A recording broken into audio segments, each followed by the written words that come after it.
These are two things which are going completely unused in today's world. This is the main reason for depression.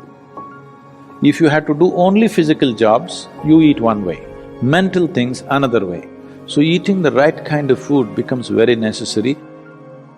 That means you're in ill health or you're heading there quickly, both physical and psychological.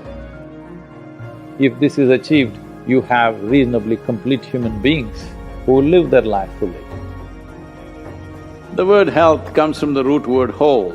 That means feeling healthy means to be complete, a sense of wholeness within ourselves.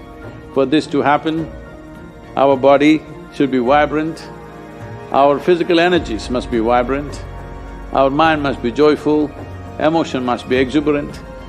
Only then you feel a sense of wholeness.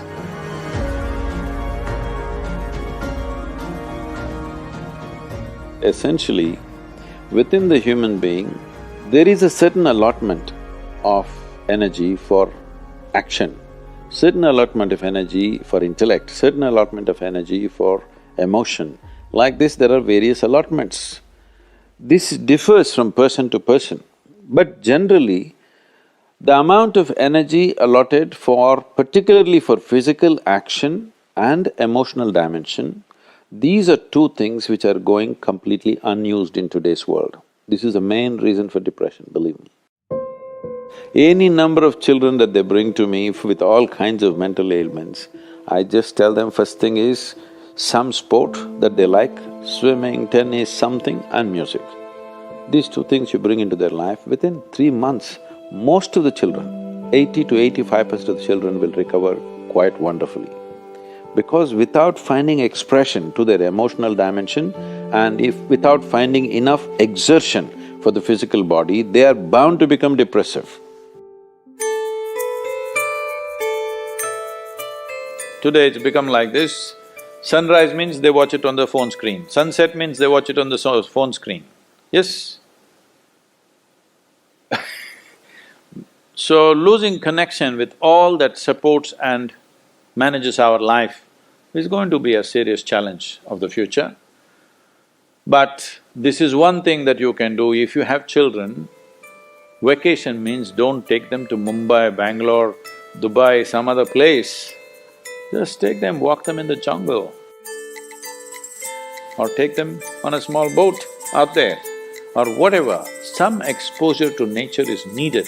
You will see how excited children will get and how involved they will become.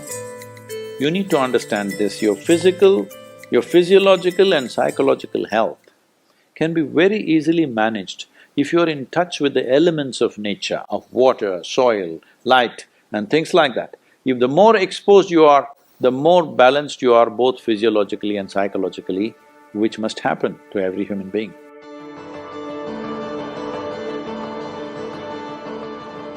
In this country, we made food like this. If you had to do only physical jobs, you eat one way, mental things another way. But today none of us are in that condition, we have to be both physically sharp and mentally sharp, isn't it? That exclusivity of just physical work and mental work is gone. All of us need to be physically good and mentally good. So eating the right kind of food becomes very necessary. Particularly, some of the things were very positive are the ash gourd. If you consume a glass of ash gourd juice every day, you will see clearly the sharpness of your intellect will enhance itself, you'll be mentally much sharper than the way you are right now. Especially children must drink ash gourd juice. Daily consumption of ash gourd, you will see distinctly your mind seems to be clearer and sharper. This will be noticeable within a few weeks of consumption of ash gourd. If you drink coffee, it gives you energy with agitation. You drink a glass of ash gourd juice, it gives you enormous amount of energy. At the same time, it keeps you very calm. Daily consumption of honey can do wonderful things to you, especially if you have children at home. Make honey culture part of your thing.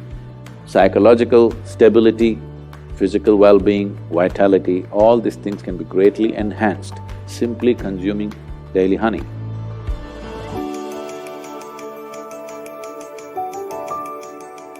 Do you know, whatever cleansing process that happens in the body, whether emptying your bowels or emptying your bladder or exhalation or sweat, these are all different ways the body is trying to clean itself.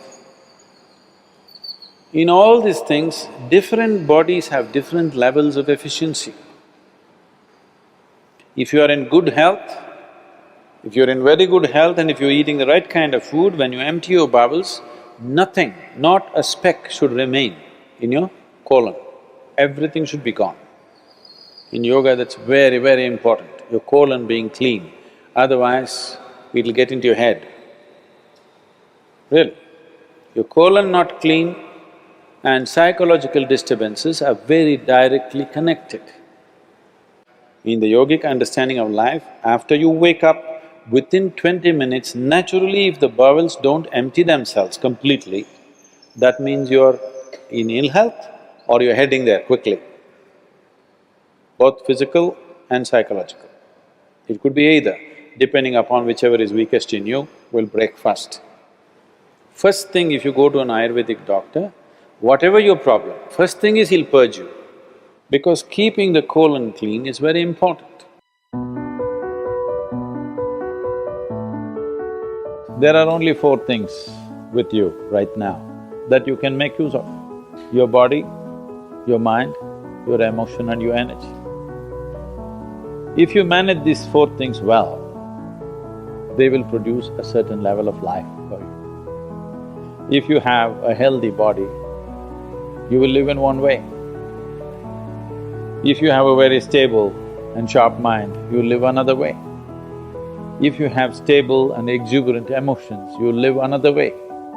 If you have a very effervescent sense of energy, which is also balanced at the same time, you will live another way. Now, for most human beings who are in different various levels of activity in their life, they need all these four things to be in a reasonably good shape. So inner engineering is trying to cater to that, as to how to bring a human being to physical health, mental peace and joy, emotional stability and exuberance, and highly effervescent energy and balance within themselves. If this is achieved, you have reasonably complete human beings who will live their life fully.